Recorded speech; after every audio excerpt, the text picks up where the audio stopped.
Welcome to Photo Camp. I'm Shelley Waldman, and this is where I share photography and business tips so you can turn your passion into a paycheck.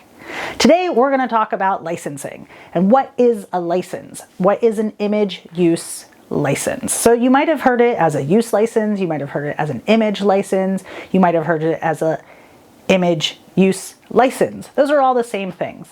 And really, what that is defined as is a grant of one or more of your images for a very specific exclusive use under the copyright law for a client or a licensee, right? So you, the photographer, become the licensor, and whoever the end user is the licensee.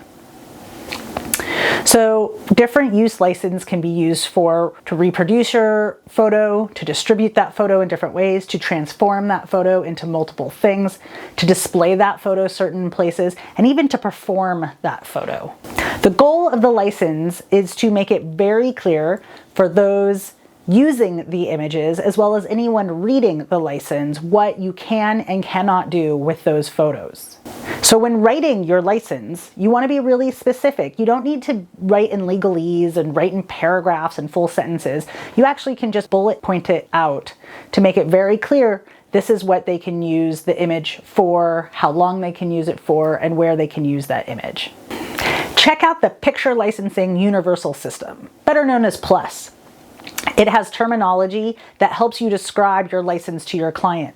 And it's pulled together from various aspects of illustrators, graphic designers, and other industry organizations to have one set of licensing terms so that it goes across all genres. Another great resource is the ASMP Book.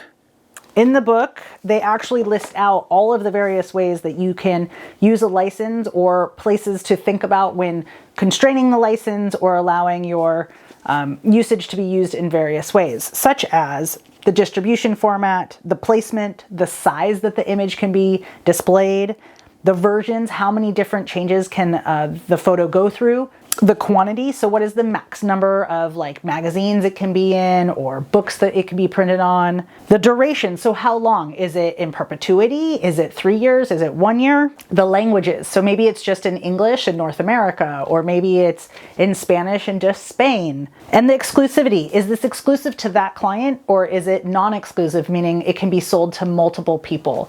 You can also determine the length of when they can start using it, when they can stop using it.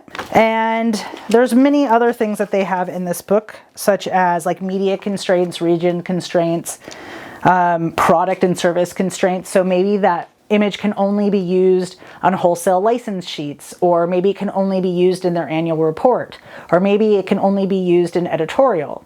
Another big one in our world today is social media. And social media tends to be a blanket statement, and it used to be true maybe a few years ago when there wasn't a lot of advertising being spent on social media, where now there's ads all over social media.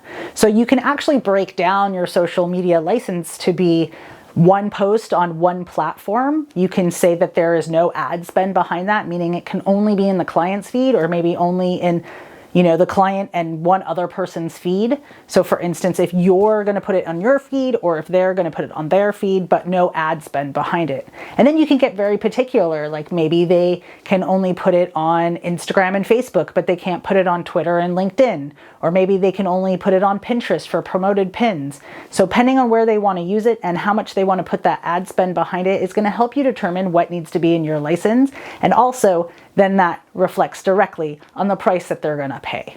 So further, under restraints, you might just allow it to be listed on one website, for instance. Maybe you don't allow them to put it on their blog. Maybe they can only put it on the company website at a very specific URL.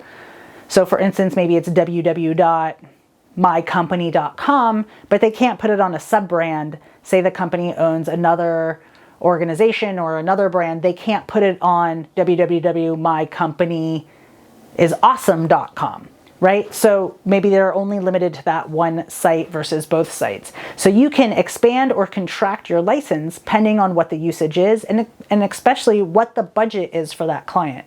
So the smaller the budget, maybe the more restraints it has, and then the bigger budget, the bigger the licensing is. So I hope that's helpful.